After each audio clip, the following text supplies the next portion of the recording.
আপনি আছেন এখনো? হ্যাঁ, ওই একটা সিএনজি-কে কন্ট্রাক্ট করা আছে তো, ওই আমাকে অফিসে প্রতিদিন দিয়ে যায় আর নিয়ে যায়। তো নাম্বারটা বন্ধ পাচ্ছি। আপনি যদি কিছু মনে না করেন তাহলে আমার সঙ্গে আসতে পারেন, আমি আপনাকে ড্রপ করে দিলাম, আমার গাড়ি আছে। না না, চলে আসবে বোধহয়, মানে বোধহয় মোবাইলে চার্জ শেষ হয়ে গেছে। আপনি আসুন আমার সঙ্গে, অযথা কতক্ষণ অপেক্ষা করবেন। আসুন, প্রবলেম নেই, আমার গাড়ি এখানে।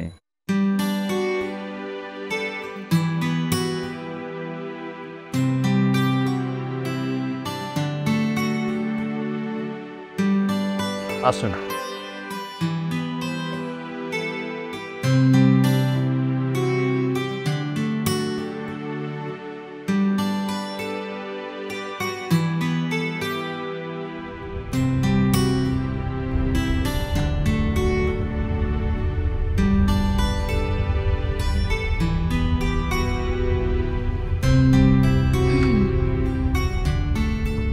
আম, একই মানুষের দুটো রূপ দেখে বেশ ভালোই লাগছে। মানে? মানে হলো, অ্যাগ্রেসিভ মানুষ আমার খুব একটা পছন্দ না, মানে একেবারেই পছন্দ না। আপনার এই বদলে যাওয়াটা দেখে আমার বেশ ভালো লাগছে। কালকের আপনি আর আজকের আপনির মধ্যে অনেক পার্থক্য। আসলে অ্যাক্সিডেন্টের পরে যখন আমি সুস্থ হয়ে বাসায় ফিরেছি, তখন যতই আমি শারীরিক বা মানসিকভাবে সুস্থ থাকার চেষ্টা করি না কেন, আমার আমার মনের ভেতরে অদ্ভুত একটা খারাপ লাগা সবসময় কাজ করতো, নিজেকে খুব অসহায় রাখতো। তাই মানুষের করুণা আমি আসলে নিতে পারতাম না। কেউ যদি করুণা দেখাতো বা দেখায়, আমি না সহ্য করতে পারি না। কেন? কারণ মানে আমার সঙ্গে করুণা দেখিয়ে কথা বলার কি আছে? আমার বিবেক আছে, বুদ্ধি আছে, শিক্ষা আছে, যোগ্যতা আছে। আমি হাঁটতে পারি না বলে মানুষ আমাকে করুণা দেখিয়ে কথা বলবে, মানে এটা। তবে গতকাল আপনাকে লিফটে দেখে আমার কষ্টটা না অনেকখানি কমে গেছে, জানেন? আপনার গল্প আমার গল্প প্রায় একই রকম। এক্সকিউজ মি, সামনে বাইরে রাখবেন। বাসায় চলে এসেছি। হ্যাঁ, ও চেয়ার ব্যবস্থা করেছি। তোমার আসতে কোনো কষ্ট হয়নি তোমার? না না, ঠিক কোনো সমস্যা হয়নি। তোমরা বসে একটু গল্প করো, আমি একটু চা বানিয়ে নিয়ে আসি। আরে মা, বসো না, এত কষ্ট করতে হবে না, বসো। আমি কি করব না করব সেটা তোকে শিখিয়ে দিতে হবে? আরে সেটা তো বলি না আমি, শুধু শুধু কষ্ট করবে কিনা সেজন্য বললাম। সেটা নিয়ে তোকে ভাবতে হবে না। মা, তুমি বসো, আজকে সারা দিন তুমি আমার এখানে থাকবে। আমরা অনেক গল্প করব, অনেক আড্ডা দিব, ঠিক আছে? আন্টি, সারাদিন তো থাকা সম্ভব না, তবে যতক্ষণ পারি অবশ্যই আমি থাকবো। আঙ্কেলকে দেখছি না, আঙ্কেল কোথায়?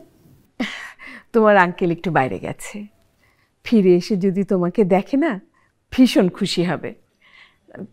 তোমরা দুজন বসে গল্প করো, আমি আসছি এক্ষুনি। হ্যাঁ,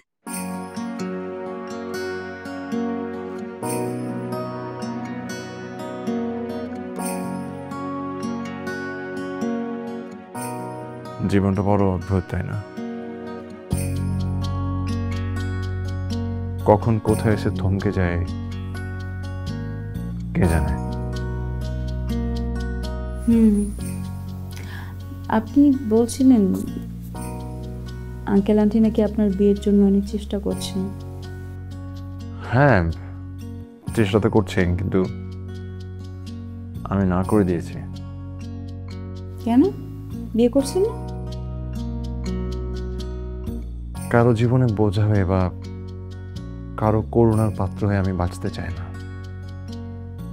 তাছাড়া একটা মেয়ের জীবনকে, তার স্বপ্নকে নষ্ট করে দেওয়ার অধিকার তো আমার নেই।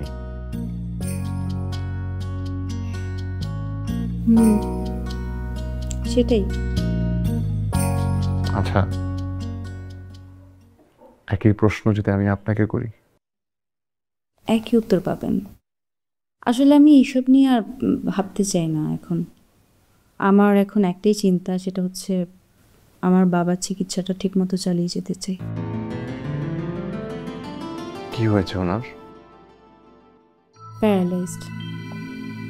আমি অ্যাক্সিডেন্টের পর যখন সুস্থ হয়ে বাসায় ফিরি, তারপর থেকে আমার বাবার শরীর অসুস্থ হতে থাকে, একদম বিছানাগত।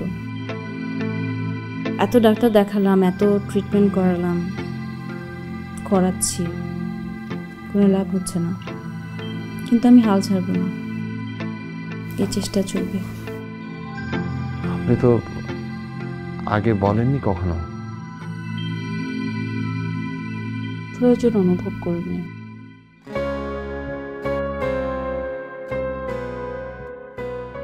আপনার কি কখনো মনে হয় না যে এই সময়ে আপনার পাশে একজন মানুষ থাকা উচিত? সেটা তো প্রতিটি মুহূর্তেই মনে হয়,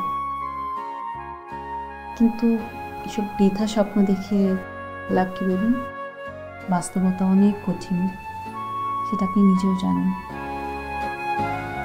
আর এইসব বৃথা স্বপ্ন পুষে শুধু যন্ত্রণাই বাড়ে, কষ্ট বাড়ে।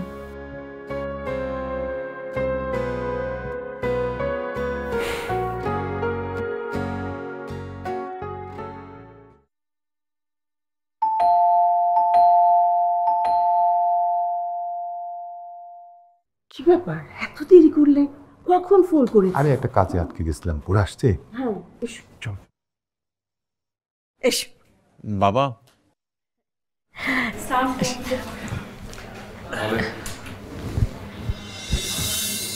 তুমি পিয়া না? জি, আমি প্রিয়া।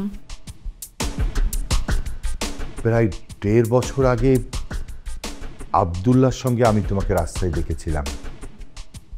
তুমি নিশ্চিত থাকতে পারো, আশা করছি সব কিছু ম্যানেজ হয়ে যাবে। থ্যাংক ইউ সো মাচ ভাইয়া, আমি তাহলে আজকে আসি। আচ্ছা ঠিক আছে, এসো তাইলে। আচ্ছা।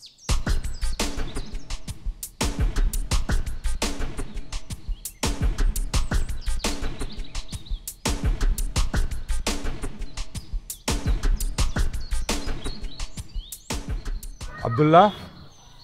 স্যার আসসালামু আলাইকুম। স্যার। ওয়ালাইকুম আসসালাম। স্যার আপনি এখানে হঠাৎ? বিবাহযোগ্য ছেলের বাবার টেনশন যদি তুমি বুঝতে, তাহলে এই প্রশ্নটা করতে না। বাদ দাও। মেয়েটাকে বুঝতে পেরেছি স্যার, আপনি আপনার ছেলে ইমনের জন্য পাত্রী করছেন। একদম চিন্তা করবেন না স্যার, ওর নাম প্রিয়া, খুব ভালো মেয়ে স্যার, ও আমার পরিচিত স্যার। মেয়েটার ডিটেলস কি তুমি দিতে পারবে? স্যার অবশ্যই, কেন দিতে পারবো না স্যার, আমি কালেক্ট করে দিয়ে দিতে পারবো স্যার। আচ্ছা, এক কাজ করো, ওর একটা ভালো দেখে ছবি দিও, ইমনকে দেখাতে হবে। জি স্যার, আমি কালেক্ট করে রাখবো। ঠিক আছে, আসি। হ্যাঁ জি স্যার, আসসালামু স্যার। কি বলছো এসব? হ্যাঁ, আমি ঠিকই বলছি। সেদিনের পর আব্দুল্লাহ পিয়ার সম্পর্কে আমাকে সব কিছু খুলে বলে। কেন, তোমার মনে নেই আমি সেই ছবিটা দেখানোর জন্য ইমনের রুমে গিয়েছিলাম? ইমন। হ্যাঁ বাবা। বাবা, তোকে একজনের ছবি দেখাতে আসলাম। শোন, এই ছবিটা না দেখলে তুই বুঝতেই পারতি না তোর জন্য কতটুকু সারপ্রাইজ অপেক্ষা করছে। বাবা প্লিজ, আমার অফিসে দেরি হয়ে যাচ্ছে। এই শোন না, অফিসে দেরি হচ্ছে, ঠিক আছে বুঝলাম। আচ্ছা তুই এক কাজ কর, এখন ছবিটা দেখার দরকার নেই, তুই অফিসে যা, গিয়ে যখন ফ্রি হবি তখন এই ছবিটা দেখবি। আরে বাবা, ব্যাগের মধ্যে রেখে দিস। হ্যাঁ হ্যাঁ বুঝছি, আজকে আমার অনেক ইম্পর্টেন্ট মিটিং, যদি সুযোগ পাই তাহলে দেখবো। কি ব্যাপার, বাবার ছেলে বোঝাপড়া হলো? হলো, দেখবা এবার কাজ হবে।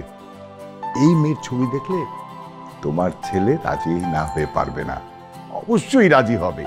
এরকম একটা ডানা কাটা পরি যদি আমাদের ঘরে বউ হয়ে আসে, ঘরটা দেখবা আলোয় ভরে উঠবে। আগে মনে পছন্দ তো হোক, তারপরে সব।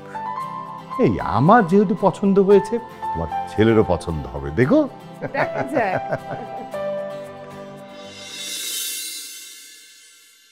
ইমন সেদিন অফিসে যাবার পর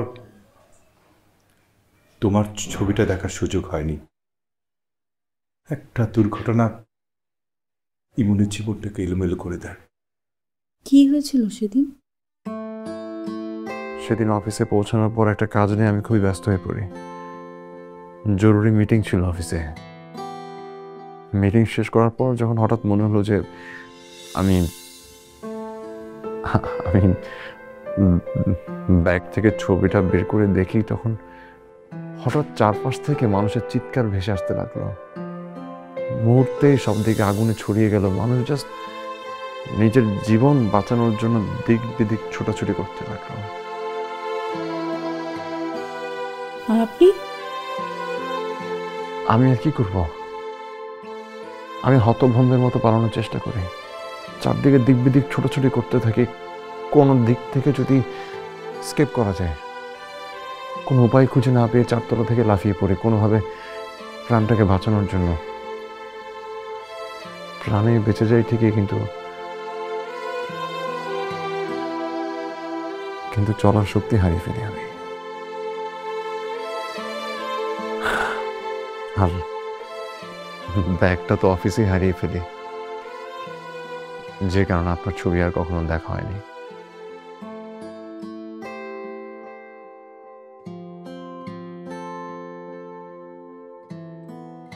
কিন্তু মা, তোমাকে এইভাবে দেখবো আমি সেটা ভাবতেও পারিনি। তোমার এই অবস্থা কি করে হলো মা? আমার ভাগ্যে লেখা যা ছিল তাই হয়েছে। আসলে কি ঘটেছিল?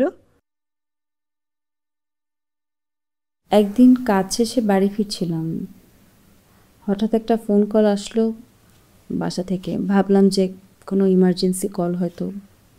কথা বলতে বলতে রাস্তা পার হচ্ছিলাম, আর বুঝতে পারিনি হঠাৎ করে কোন দিক থেকে গাড়িটা আসলো। আমি তারপর কিছুই জানি না। পরবর্তীতে নিজেকে আবিষ্কার করলাম হসপিটালে, আর বুঝতে পারলাম যে আমি আর কখনো হাঁটতে পারবো না। আসলে অসাবধানতার কারণেই আজকে আমার এই পরিণতি।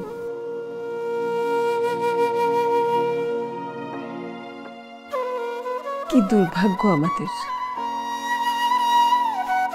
এমনটা না ঘটলে হয়তো পিয়া আমাদের বাড়ির বউ থাকতো আজকে। সেই সুযোগটা তো এখনো আছে, সুযোগটা তো শেষ হয়ে যায়নি।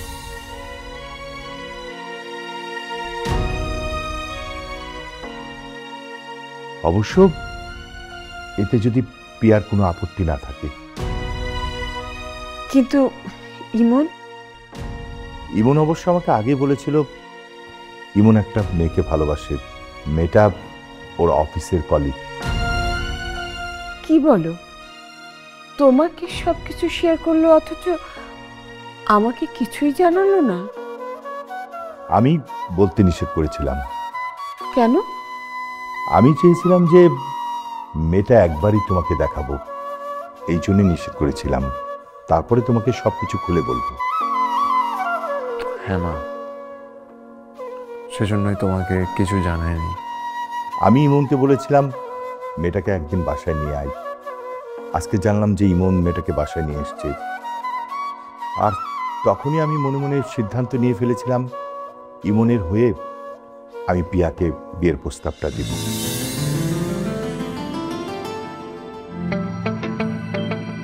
আজকে? মানে একদিনের মধ্যে? হ্যাঁ, কিন্তু এই মেয়েটাই যে আমার পছন্দের সেই মেয়ে সেটা আমি জানতাম না, আজকে জানতে পারলাম। মা, তুমি তো সবকিছুই শুনলে, এখন সিদ্ধান্ত তোমার উপরে। তুমি কি করবে ভেবেচিন্তেই করো। এসো।